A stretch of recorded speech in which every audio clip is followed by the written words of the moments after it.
Bem, bom dia, boa tarde, boa noite. Não sei mais ou menos em que horário você vai estar vendo essa aula, mas a gente vai continuar a nossa série de aulas que a gente está tendo aqui no canal. E hoje o tema dessa aula é Guerra Fria. É um tema simples de entender, o conceito básico, mas o decorrer da Guerra Fria é muito complexo no decorrer da história, né? E hoje é o tema dessa aula. Eu já quero adiantar uma coisa, né? Caso vocês estejam ouvindo algum barulho, algo do tipo, como nas outras aulas eu expliquei, eu espero que vocês ignorem. Né? Eu moro do lado de uma praça e faz muito barulho, às vezes passa helicóptero, é gente jogando bola, é cachorro latindo. Então, caso aconteça algo desse tipo, eu peço que vocês me perdoem. Bem, como a gente vai falar sobre a Guerra Fria hoje, a gente tem que entender as causas dessa Guerra Fria antes, não é verdade? E as causas são basicamente as mais óbvias, né? Era um mundo bipolar, um mundo dividido entre duas potências, entre duas ideologias diferentes. Que ideologias eram essas? Bem, o mundo estava dividido entre os Estados Unidos e o seu capitalismo e o socialismo da União Soviética, né? Que não é só a Rússia. A União Soviética são vários países que se uniram em causa soviética, né? Em causa socialista. E a Guerra Fria começou antes mesmo de a Segunda Guerra Mundial acabar, né?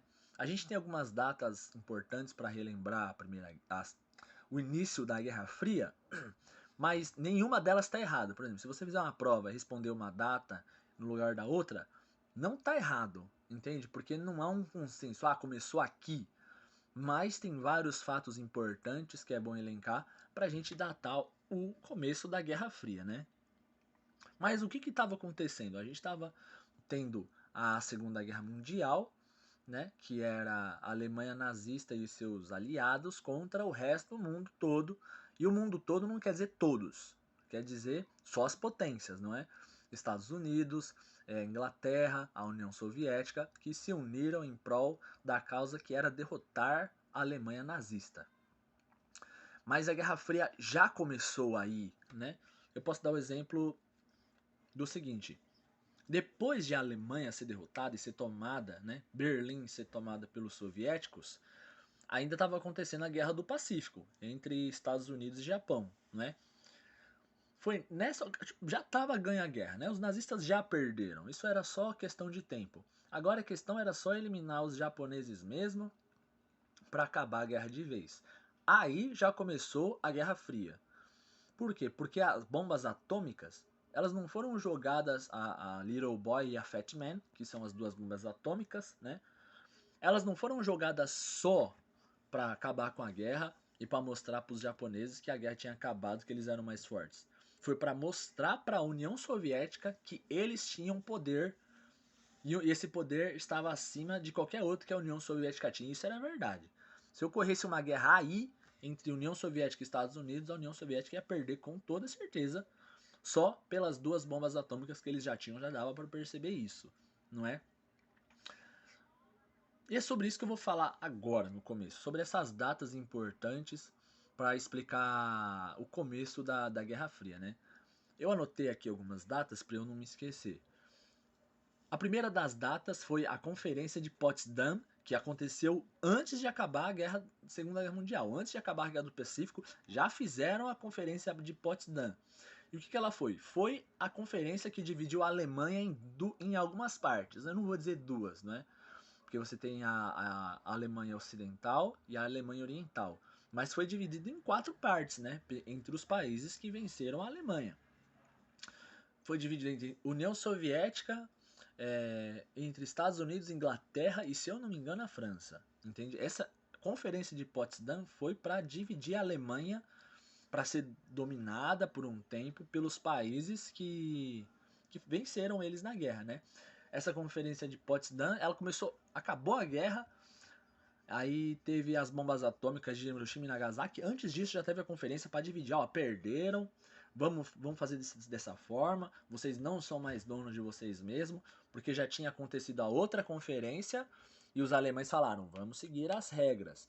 Mas o que aconteceu? Eles não seguiram as regras, né? Uma das leis que tinha é que eles não poderiam ter, por exemplo, aeronáutica. A Alemanha não poderia ter aeronáutica. E eles formaram a Luftwaffe, não é? Do Göring. Não podia. Agora eles dividiram e distribuíram poder entre esses países para influenciar. Eu não vou dizer dominar, mas influenciar fortemente a Alemanha. A Alemanha já não podia andar com as próprias pernas a partir desse momento, né? Isso foi em 1945. Aí já começa a Guerra Fria, porque já dividiu a Alemanha em duas partes, alguém já tem que dominar as partes e influenciar a outra de alguma forma para conseguir trazer o seu lado, entende? Outra data importante que a gente tem também é em 1945, as próprias bombas atômicas. A Little Boy, que foi jogada em Hiroshima, e a Fat Man, que foi jogada em Nagasaki. Ali foi para mostrar para os soviéticos o seguinte: temos poder, não se meta com a gente, entende? É claro que isso vai. Que os soviéticos vão preparar as próprias bombas e isso vai refletir no futuro. Mas no momento são só essas duas. A União Soviética aqui não tem a menor chance de guerra contra os Estados Unidos. Aqui, neste momento. Mas a Guerra Fria já está posta. Os Estados Unidos já quer mostrar quem manda. Outra data importante também, que vai refletir, aliás, se eu não me engano, na Revolução Cubana depois, é a doutrina Truman, não é? Que o presidente Truman disse deliberadamente que os Estados Unidos não ia medir esforços para acabar com qualquer influência comunista, não só nos Estados Unidos, mas na América. Né? Tem a frase do outro presidente, da ideologia Marshall, que é mais ou menos assim, América para os americanos. E não está falando só dos Estados Unidos, está falando do Ocidente. Eles não querem o comunismo em nenhuma parte do Ocidente. E tanto que isso vai influenciar em Cuba, vai influenciar no México, na Argentina, no Brasil, entende? Influencia diretamente na nossa ditadura militar, porque eles querem evitar o avanço do comunismo de qualquer forma, como a doutrina Truman fala, né? Bem, outra data importante que a gente tem é em 1949 com a bomba soviética, né? Que começou a bipolarizar o terror. A gente chama de bipolarização militar, porque aqui a União Soviética falou, agora a gente também tem a nossa. E qual é a diferença? A bomba soviética, ela é de hidrogênio, é uma bomba de hidrogênio. Ela não é de fusão nuclear como as bombas atômicas, ela é de fissão nuclear. A diferença é que ela é umas 100 vezes mais forte que as bombas atômicas dos Estados Unidos. Né, para mostrar, olha, nós também temos tecnologias, a gente também tem peito para encarar essa disputa, entende? Tem uma frase bastante importante da Guerra Fria nesse momento, que é paz impossível e guerra improvável. E por quê? Porque o mundo já percebeu que não tinha saída. Ou você ia ser comunista e ia entrar pro bloco comunista da União Soviética, ou você ia ser capitalista. Não tem. Por isso que a frase é paz impossível. Ou é um ou é outro. Se você está do lado de um, você está em conflito com o outro lado. Tem os outros países, né, que estão fora desse bloco, que não aceitam nenhum nem outro. São países terceiristas, mas esses países estão de fora de qualquer jogada econômica e militar do mundo, entendeu? Tem que estar de acordo com um dos dois ou não vai dar certo, não é? E guerra é improvável, por quê? Porque eles não querem entrar em guerra, apesar de ter poder militar para isso. Eles querem manter essa paz impossível, mas sem uma guerra. Entende? Então é uma guerra improvável, porque eles têm poder bélico, mas a ideia é não entrar em guerra. É só influenciar os países que estão dentro dos seus blocos, não é verdade? Tanto que tem aquela revista Mad, né? Ela foi criada mais ou menos nessa época. Mad é a abreviação para destruição mútua assegurada. Esse termo guerra improvável e paz impossível também entra nesse momento, entende? Porque nesse momento os Estados Unidos e a União Soviética já têm poder militar suficiente para destruir o mundo. Se eles soltassem todas as bombas que tinham um no outro, o mundo ia acabar ali. Não só pelas explosões, mas pela radiação e por todos os problemas que as bombas iam causar. A revista Mad tem esse nome por causa dessa abreviação, destruição mútua assegurada. Apertou o botãozinho da bomba, acabou o mundo. Entende? Por isso que é uma revista de cômica de loucura, tem vários memes sobre guerra lá, memes assim, né, na época. sobre guerra, porque era sobre isso. Era sobre estamos todos loucos, entende? Se um não gostar do outro, acabou o mundo. Mas essa guerra ainda é improvável, como eu bem expliquei. E é nesse momento, entre 1945 e 49, como eu bem expliquei para vocês, que vai começar a montagem dos blocos capitalista e dos blocos comunista. Eles iam começar a criar parceria entre eles. Ó, gente, eu preciso desses países. Vi que você é um país bastante, como fala, admirador dos Estados Unidos. Vi que você é bastante capitalista. O que você acha de fazer parceria com a gente? Olha, eu vi que você é a favor das causas socialistas, revolução agrária, poder ao povo. O que você acha de fazer parte do bloco comunista, não é? Tem os nomes, eu vou acabar lembrando em algum momento. Aliás, eu até anotei, mas depois eu falo sobre isso. Vai ter um nome esses blocos, não é verdade? Por exemplo, a própria União das Repúblicas Socialistas Soviéticas não é só a Rússia. São vários, como eu expliquei, são vários países que fazem parte da mesma causa. E os Estados Unidos não tem União das Repúblicas Capitalistas Americanas, não tem. Mas sabe-se que fazem parte desse grupo os países capitalistas. Se você não é da URSS, você é do bloco capitalista, entende? E o resto não importa. Você está fora dos blocos, você não tem voz, não é verdade? E como eu expliquei, são os países terceiristas, né? Um caso que a gente pode comentar muito bem, né, é da China, não é? A China já teve sua revolução socialista com Mao Tse Tung lá, mas tem um porém, né? A China era comunista, mas já existia a ONU, né, que é uma Liga das Nações melhoradas. O que era a Liga das Nações? Era para controlar os países. Ó, gente, vamos com calma, respeito ao amiguinho, o outro país também merece respeito, vamos abaixar as armas, só que não deu certo. Segunda Guerra estourou. E aí fizeram o quê? Fundaram a ONU para ver se melhorava a situação. E a ONU tem os representantes de cada país, né? Só que os representantes da China comunista, eles eram de uma parte da China que era capitalista. Entende? Nem toda a China era comunista. A gente chama a China comunista de China continental. Entende? Mas tem os blocos capitalistas na China. E isso tem a ver com a revolução da China também, né?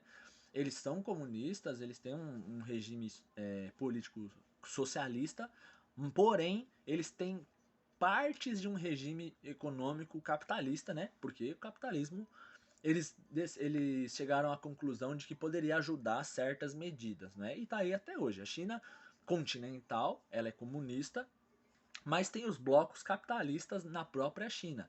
E os representantes da China que vão para a ONU, eles são desse bloco capitalista, entende? Por isso que você só ouve falar da União Soviética, da Rússia, porque apesar da China ser grande, um país grande e forte, e ser comunista, eles estão de fora desse bloco.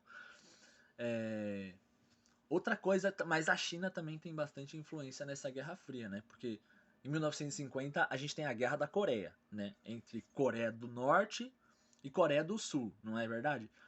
Mas você tem que parar para pensar que a Coreia não era exatamente dividida entre norte e sul. Tinha um pedaço do leste, um pedaço do oeste, não é? E a China comunista decidiu apoiar o norte, né? Falou, vocês têm razão e não sei o que. Só que os Estados Unidos não queria também perder a Coreia.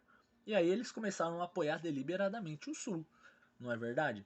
É, Só que tudo tinha votação, né? Na ONU principalmente. Tudo tinha que ter uma votação para saber se ia apoiar, não ia apoiar, ia deixar, não ia deixar. E a Rússia também tinha parte na guerra. Isso tudo faz parte da Guerra Fria, tá? Para você perceber que tá tudo dividido. Se eu pudesse dar um nome para essa aula é o mundo bipolarizado, porque é Estados Unidos e Rússia e União Soviética. O mundo tá dividido assim. Então tudo é em prol da Guerra Fria, entende? É, Na ONU estava tendo votação para saber se iam apoiar ou não a Coreia do Sul, não é verdade? Só que a Rússia não tá, ela estava desgostosa do que a ONU estava fazendo com a China. Ué, por que os capitalistas da China que tem que vir falar aqui em nome da China comunista? Entende? E aí eles tentaram boicotar a votação. entendeu? Eles tentaram boicotar de que forma? Não votando. Eles não iam votar na China, não iam votar na intervenção, para ver se é assim que com menos votos eles iam cancelar a votação. Mas era inevitável que iam apoiar a Coreia do Sul, os Estados Unidos, entendeu? Porque o dinheiro ia falar mais alto, obviamente. Mas mesmo assim a União Soviética falou: ah, não vamos votar então, porque não estão levando as coisas a sério. Só que a votação continua mesmo assim. Aliás, foi uma votação surpresa, né? Para pegar de surpresa mesmo. A União Soviética não, a Rússia não quis votar e por uma vitória de 4 pontos, os Estados Unidos decidiu ajudar a Coreia do Sul. E apesar da votação e das influências e da guerra da Coreia ter acabado, tá até hoje dividido Coreia do Norte comunista e Coreia do Sul capitalista até hoje. As coisas não mudaram, não é verdade? É aqui que também entra o plano Marshall, como eu falei para vocês, né? Que é um plano de ajuda econômica para a Europa. O plano Marshall é para falar o seguinte, rapaziada, vocês destruíram a Europa desde a Primeira Guerra Mundial.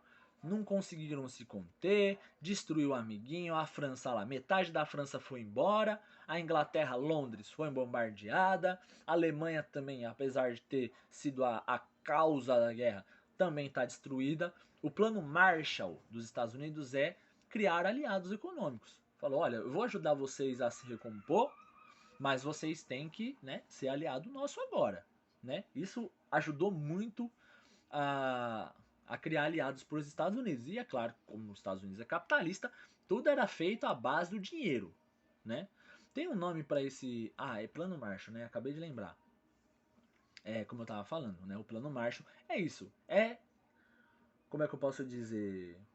Ah, é investir dinheiro nos países da Europa que estavam com dificuldades depois da guerra, se reerguer, para assim criar aliados. Entende? Quanto mais aliados, melhores.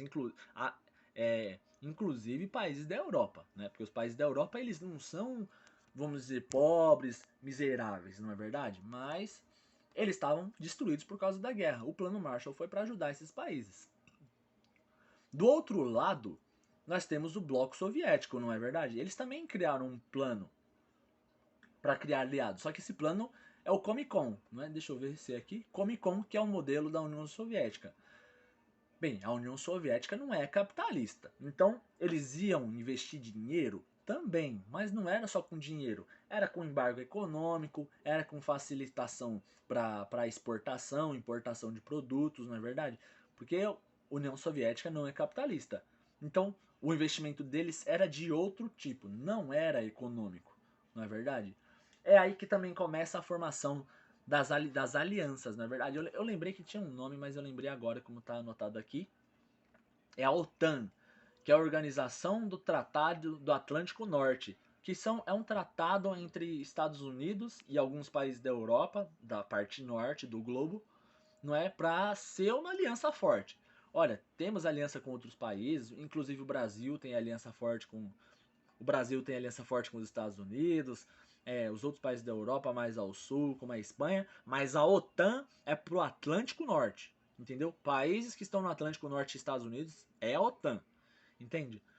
E a União Soviética também criou o próprio pacto, que é o Pacto de Varsóvia, formado pela URSS.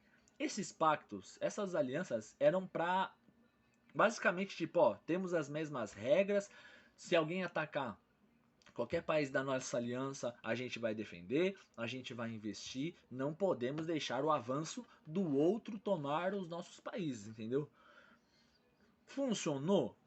Em partes. Para a OTAN funcionou bem, porque no capitalismo o dinheiro fala. Mas no Pacto de Varsóvia, feito pela URSS, nem sempre era assim. Às vezes o Pacto de Varsóvia era usado contra os próprios países que faziam parte do Pacto de Varsóvia. Entende? E esses blocos vão em busca das áreas de influência. Como eu falei para vocês até agora, deu para perceber que tudo está dividido. Se os Estados Unidos faz uma arma, a União Soviética quer fazer também. Se a União Soviética faz uma aliança, os Estados Unidos quer fazer também. Se os Estados Unidos cria uma organização de aliança como a OTAN, a União Soviética vai fazer também. Porque os dois querem garantir seu lugar no mundo. você percebeu que até na ONU tem discussão, né? Que é uma organização feita para unir os países, para haver diálogo. Se um não gostou, vai boicotar por votação do outro. Entende? Isso é basicamente a Guerra Fria. É esse mundo bipolarizado, dividido entre duas potências, entende? É, aqui também começa a disputa aeroespacial. Na verdade, a gente tem o primeiro homem a ir para o espaço, que é soviético, é o Yuri Gagarin. Na verdade, a gente tem o primeiro animal a entrar em órbita, que foi a cachorrinha Laika, que também é da União Soviética. E é óbvio que os Estados Unidos não vai deixar isso barato de forma alguma. Qual é o ganho de ir para o espaço? Nenhum, gente. Ganho mesmo ganho não tem nenhum. Ah, eu fui para o espaço. Legal, você foi. Mas não tem ganho. Mas a ideia da Guerra Fria é mostrar, eu posso ir mais longe do que ele. E aí os Estados Unidos fez a Apollo, a expedição espacial para ir até a Lua, né? Eles foram lá, tiraram fotinho, gravaram um vídeo. Ah, é mentira. Gente, não vamos nem discutir esse fato, não é verdade? O fato é que houve disputa aeroespacial, houve disputa bélica, a disputa no cinema. O cinema é cheio, o cinema, principalmente entre as décadas de 50 e 80, é cheio de influência da Guerra Fria. O próprio Poderoso Chefão é uma família que sai da Itália pobre, Europa, destruída para ir para o mundo capitalista, o mundo dos sonhos dos Estados Unidos. Não sei se você percebeu, se você assistiu Poderoso Chefão, mas o Poderoso Chefão é isso: é uma família pobre querendo realizar o sonho americano de ser rico, de ter tudo, de comandar. Isso é o sonho de qualquer norte-americano. Entende? Isso é uma propaganda para a Europa. Olha, nos Estados Unidos temos o que a Europa não tem. Não é verdade? Nós temos Rock, o próprio filme do Rock é reflexo da Guerra Fria. É sempre o Rock norte-americano, italiano, refugiado norte-americano, que luta contra um europeu, geralmente um soviético. Então a Guerra Fria está posta de todos os lados, não é verdade? A gente comentou até agora, então, a disputa aeroespacial. Tem outras guerras também. E essas guerras, como eu falei, tem a Guerra da Coreia, vai ter as ditaduras militares, das quais vai ter grande influência no mundo inteiro, como a Revolução Cubana, que vai ser a próxima aula, aliás, que eu vou falar para vocês. Não é verdade? Então, uma disputa bélica, uma disputa de armas, só vai desgastar o mundo. Não vai funcionar. Entende? Então, até agora, a gente pode perceber algumas coisas. Eu vou falar agora sobre as fases da Guerra Fria, como a gente percebeu. Olha, primeiro teve a montagem dos blocos, não é verdade? Olha, eu sou comunista, socialista e você é capitalista. Aqui já houve a montagem dos blocos, desde a guerra. Já deu para perceber a influência dos dois na guerra. Eles tinham uma coexistência pacífica, como eu notei aqui, principalmente na segunda metade da década de 50, não é? Era só para influenciar as áreas. Olha, eu vou pegar esses países aqui para mim, porque vão ser minha área de influência, e você pega esses aí para você, porque não me interessa. Entende? Isso então é uma coexistência pacífica. Só que em 1962, e isso tem a ver com a Revolução Cubana da próxima aula, vai começar a ficar mais embaixo o buraco. É aqui que começa a paz impossível, guerra improvável que a gente estava bem falando, que é a crise dos mísseis, né? O que foi a crise dos mísseis? Os Estados Unidos estava fazendo as bombas, normal, a União Soviética também, só que os Estados Unidos pegou e botou mísseis na Turquia, na porta de entrada da União Soviética, na Turquia. A Turquia falou, ah é? Você vai. Não, a Turquia não. A União Soviética falou, ah é? Você vai colocar eles aqui na nossa porta? Pois também a gente vai colocar na sua. E aí, a União Soviética colocou mísseis nucleares em Cuba. Porta de entrada de Miami, dos Estados Unidos, bem pertinho ali. Essa foi a crise dos mísseis. E é aqui que é o alerta geral da Guerra Fria. Ó, é aqui que a gente pode. Se alguém apertar um botão, acabou o mundo. É aqui que é o alerta geral da Guerra Fria. A gente também houve uma conferência na França chamada DETAN, né, que foi o acordo para redução da produção dessas armas estratégicas nucleares, né? Rapaziada, ó, vocês não percebem que essas armas podem acabar com o mundo? Vamos produzir menos, vamos tirar as armas de Cuba, vamos tirar as armas da Turquia, né? Isso chama recrudescimento. É quando a Guerra Fria eles estavam querendo diminuir a influência militar e bélica. Ó, vocês querem Guerra Fria? Tudo bem, pode competir, mas não com armas. Entende? Então, essa détente que aconteceu na França, escreve detente, mas é détente porque é francês. Foi um recrudescimento da guerra e das armas nucleares. Gente, tira os mísseis, quer guerrear sem mísseis e todo esse tipo de coisa. Não é? Só que a União Soviética ela não conseguiu se segurar por muito tempo devido aos altos custos, né, dessa Guerra Fria. E eu não estou querendo dizer que era socialista e não tinha dinheiro ou não, mas que o regime econômico deles era um pouco diferente, não é? Querer competir no dinheiro era difícil para um país que não era capitalista. Então essa foi uma das razões da União Soviética ter acabado em 1991, apesar do símbolo da Guerra Fria, que era o Muro de Berlim, ter caído em 1989. O muro caiu em 1989 e era o símbolo da Guerra Fria, mas não acabou por aí. Eles continuaram firmes por mais 2 anos, até que o cara que estava comandando a Soviética falou o seguinte: não tá dando, melhor a gente dissolver isso e entrar no jogo no mundo. Porque vários países já estavam saindo do bloco e entrando pro bloco capitalista que estava ficando cada vez mais rico. Não é verdade? E bem, acho que até o momento é isso. Novamente, não há muita influência socialista, como eu notei aqui nessa guerra. A Guerra Fria não tem tanta influência socialista. A influência é tipo, o nosso lado é melhor, entende? Os Estados Unidos não é bom. E eu acho que é isso, gente. No momento é isso. A Guerra Fria foi isso. Eu já falei sobre a formação dos blocos. Eu falei sobre o que foi essa bipolarização, como era a influência do mundo nessa época, entre os blocos comunista e socialista. Eu falei como a Guerra Fria se desenvolveu, em quais áreas e como ela terminou. Bem, eu vou continuar então na próxima aula, Revolução Cubana. Você vai entender melhor essa influência da Guerra Fria no mundo, vai entender melhor um pouco a crise dos mísseis. E eu espero que você tenha aprendido e eu te vejo numa próxima aula.